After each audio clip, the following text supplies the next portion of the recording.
of the things you can tell them during before asking them for a meeting is this: do you have a decision maker? Someone else who needs to put in their comments and their decisions in finding this property. Like, yes, if there is one, then just request them to come with that person. And they say no, they're not available. Just let them know that it's in my experience that if all decision makers are not on board, some either don't feel their decisions have been respected. Others we discover that there are a couple of things they may wanted to add during the meeting. So you may have discussed it many times, but when you get to the meeting and hear from me as a consultant what I have to say, there are decisions you'll need to make on the table. So you'll never make all the decisions back at home. I was about to say bedroom. Ni bedroom, kwani ni wapi? Ni hapo tu kwa bedroom. Yeah, so that's why they have the conversation. Yeah, do your conversation ya kuhama inaenda wapi? When you've just woken up or you're about to sleep. Yeah. Sema na hii nyumba siku hizi. Ni kweli. Those are decisions happen. So when you let them know that when we sit down to consult, which is just 1 hour, there's a lot I will say and a lot you'll say back to me that will form new decisions. So if the other decision maker doesn't come because we need their input, it will be you said, I said kind of scenario. You're going round in circles. Yes. Get them to the meeting. So your conversion rate may not be 100%, but it saves you from... built value. Yes. And you've built value. Yeah. Just saves you from wasting time. Down the road. And so I have a question. Yes, go ahead. How do we charge for that service? Well, it sounds like a very valuable service. How do we charge? How do we charge for it? Do we charge for it? First of all, let me ask that. The consulting, unless someone just wants your advice on, let's say, projects, usually that's why people come and consult with you, that you can charge. But the consulting we do is to get them to commit with you. First of all, to see, to appreciate the value, then commit on paper, and then that's for you to make sure you... And I'm glad that you can see, wow, that's a valuable process. That's why you're asking, I guess, that, wow, there's money to be made there. Because there's some clients who ask me upfront, how much do you charge? So, okay, I have a rate that I usually charge for the people who are okay with being charged. But I'm just wondering, is there a way to just make this standard, to just charge for the process? Or it's not ethical? We know our Estate Agents Act does not define it. Although it defines the rates that agents can charge. And almost 100% of the agents in the market charge below the market rate. Meaning, we have a scale. So it's not just 3% for sale. It starts somewhere. The first 100,000, how much do you charge? So I know that's a challenge. And it's good to have that Estate Agents Act to tell them, as you sign the contract, this is what I'll charge you, and for you to make sure you don't lose out. You see, you don't want to lose out after taking them through such a process. Is ask them to sign a sole agency. That's how you make your money. Yeah. By there is no exclusivity. Yeah, under the contractual laws.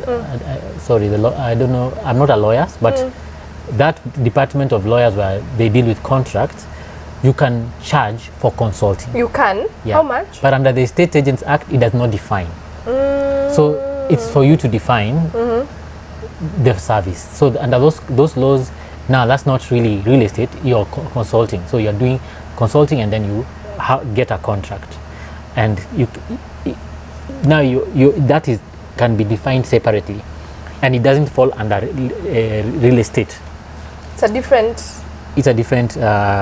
it's like today we open a company and you want to sell shoes. You want to sell a service, let's say beauty, and you want to advise people on best tips on beauty. You can be a consultant for them on how to make sure they are beautiful, and you sign contract with them and you charge them. You see, it's that kind of law. That umbrella is different from the one the estate agents. The estate agents one, I know it's still yet to be expanded. So we'll wait for that when it happens. When it happens, yeah. Okay. So as per now, the best bet is to aim for exclusivity. Exclusivity. Okay. So yeah, I know there are a bit of gray areas here and there. Yeah. But I don't know whether they've been challenged. Those grays have been challenged well enough. Yeah. But it also just means that if you can give someone an hour of your time up front, Yes. then you need to go around for 4 or 5 hours looking for houses. You say- It's a way of saving yourself time. Yes. Actually, more than it's value to both of you that you save time up front so that we don't have to go for Yeah. 5-6 showings down the line. Yes. I can guarantee you, if you do it well up front, you will move from the consistent, efficient, proficient stage within a short time. Because you every time you'll be coming up with better scripts, better way of analyzing, building confidence, getting to know your market better, and before you know it, one showing and you're done. I Have pray you- for that day to reach. I've done one showings and sold. I've done one showing and rented. Just one. So in one of the cases, I had asked the clients to check out property online because we had defined, and they felt, hey, it was in Karen. You've understood what we are looking for. Yeah. So that rental, they looked and said, okay, let me see what you've seen online. So we looked, of course, it was a wish list, meaning they're overpriced. I told them, so we discussed and told them this area, for you to get something that is according to your description, you're guaranteed that it will be above your budget.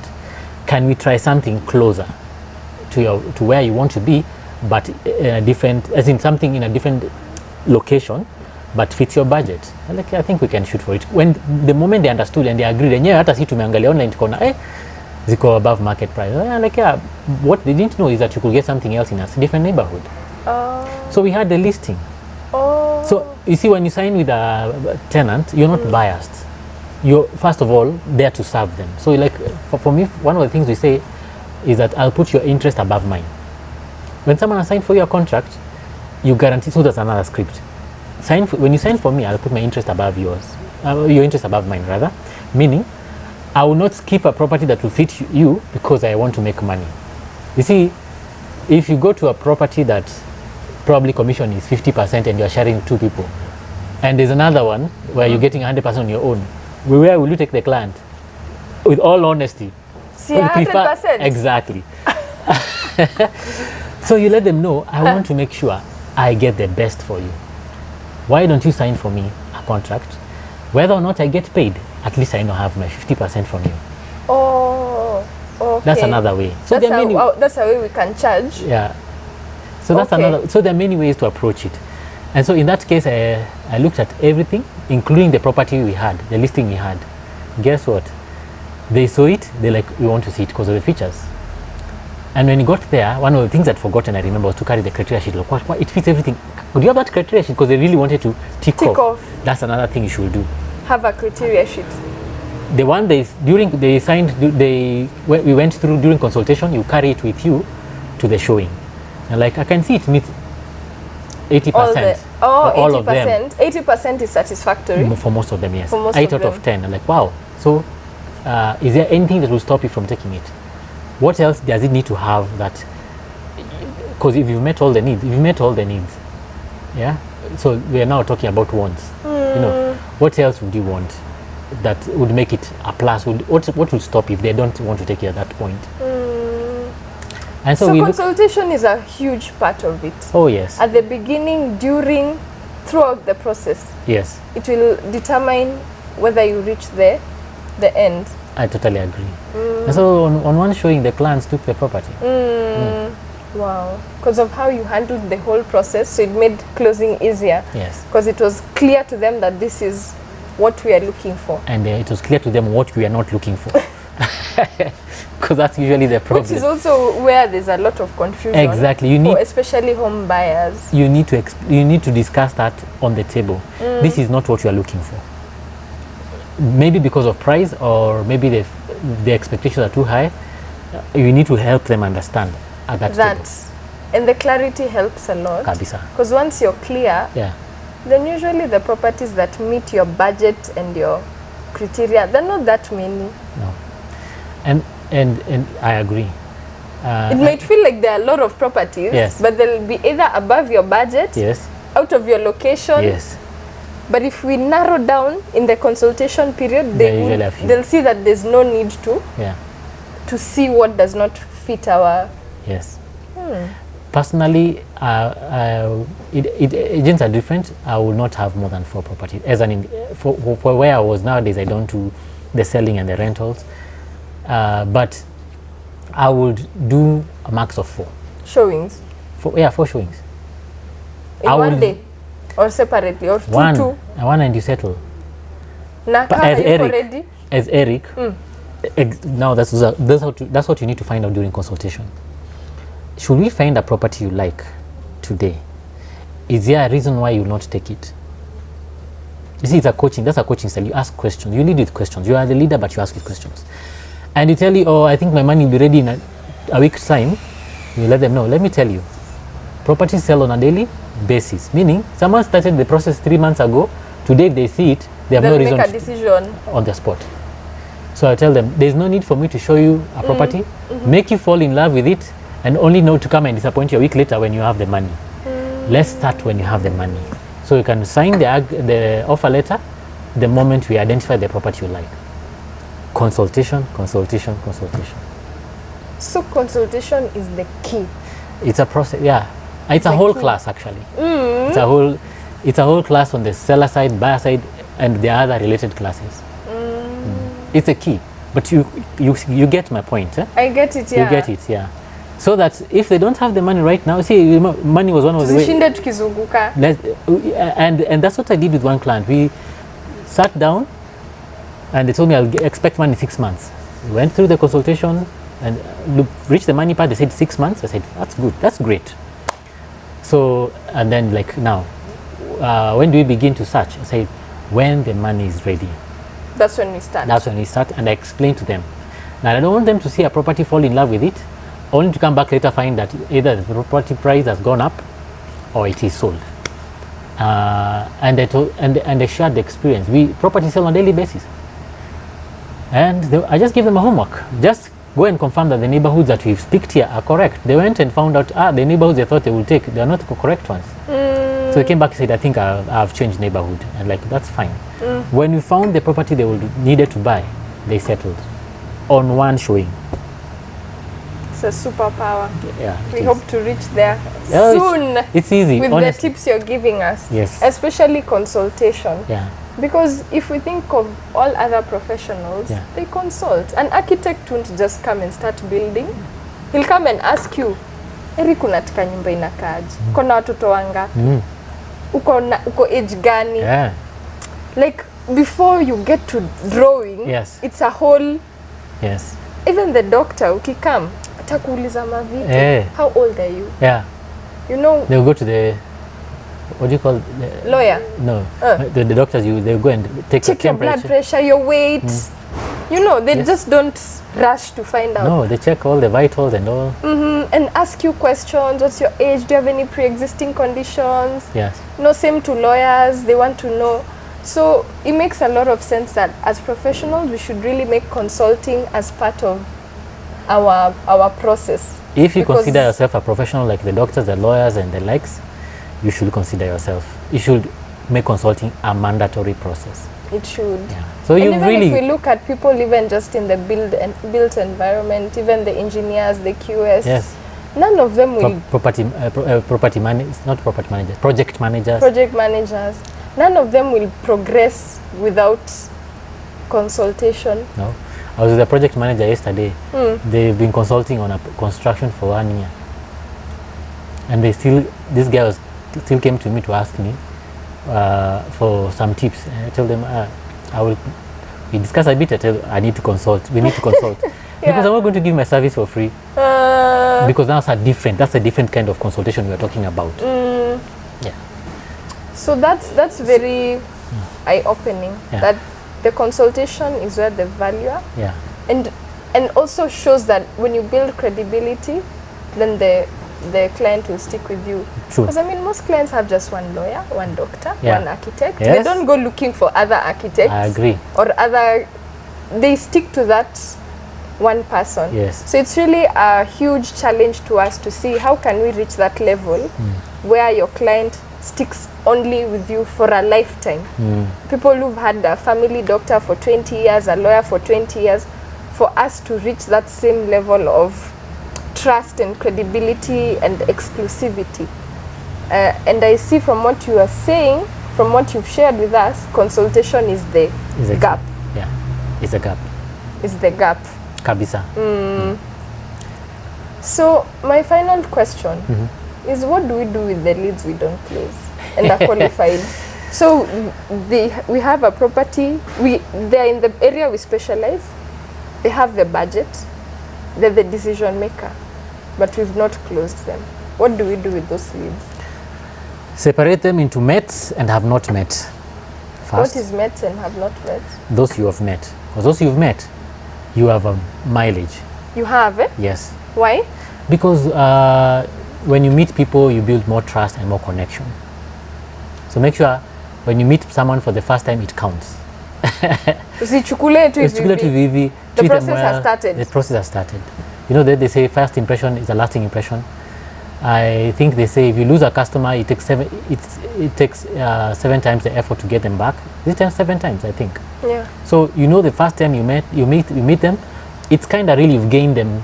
You've gained the mileage by almost 7 times. So just by meeting. Just by meeting. So hiyo mambo ya kutuma watu kwa nyumba tuache. They have an advantage over you. If they create a connection, that client will open to work them. Yes. So unless they are your team members, yeah. Yeah. But if you're specializing in a neighborhood and you're making good use of your time, you shouldn't have to send people. Yeah. Yes. So it goes back to managing time, specializing. Yes. So that you are able to be present for that first meeting. First meeting, and 4 showings, and that's you are done. So we separate them into mets and have not met. So they're mets, but you've not closed. You establish what you call a touch program. You put them in a database touch program, meaning you get in touch with them frequently. Could you just be 4 phone calls a year, Christmas card, Christmas wish, or New Year's wish, Jamhuri, holiday wishes, birthday wishes. Just make sure you stay in touch with them. Actually, it's recommended that you do 33 times with 6 people to get 1 sale from them in a year. 33 times. 33 times for people who are really not looking for property. That's about 3 times a month. Not much. Yes. Not bad. Not bad. And then there is a group of people you have not met. Also keep them in a database and do different kind of touches. It requires about 50 touches. Double. Almost double. Yes.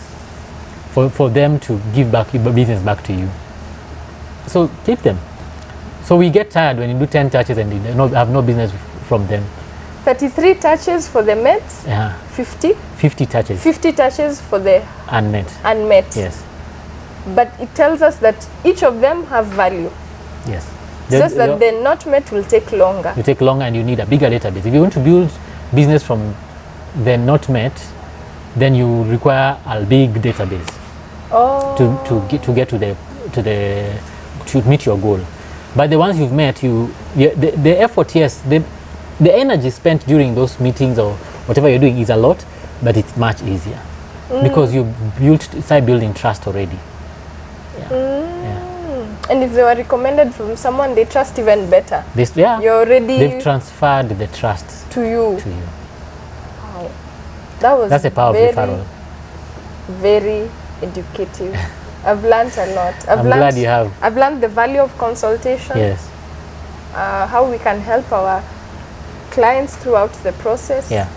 I've learned the value of sticking to the places that you're specializing in. The neighborhood, yes. And I've learned that even the leads you don't close, this is how you can get them. Yes. It will take a bit longer, but if you keep doing the touches, then it will still, the leads you don't close can still lead to results. They will. Especially in our market where people don't know how to do that. You are a step ahead. You are many steps ahead. Wow. Thank you so much, Eric. You're most welcome. We are so grateful. Me and my viewers, we are so grateful for your advice throughout 2020. You've added immense value to our lives and our businesses, and we are so grateful. And we wish you a Merry Christmas and a prosperous 2021. Thank you, Indy. I also wish you a Merry Christmas and a prosperous 2021. And to everyone else, happy holidays. Happy holidays, and look for Eric. If you want to improve your business, because imagine how much he tells us in 30, 40 minutes. Now imagine spending every day with him. I mean, you'll be a star. So please look for Eric. I'll leave his email and his social media handles in the description box, and you can reach out to him and see how you can work with him to grow your real estate career. Thank you. Thank you.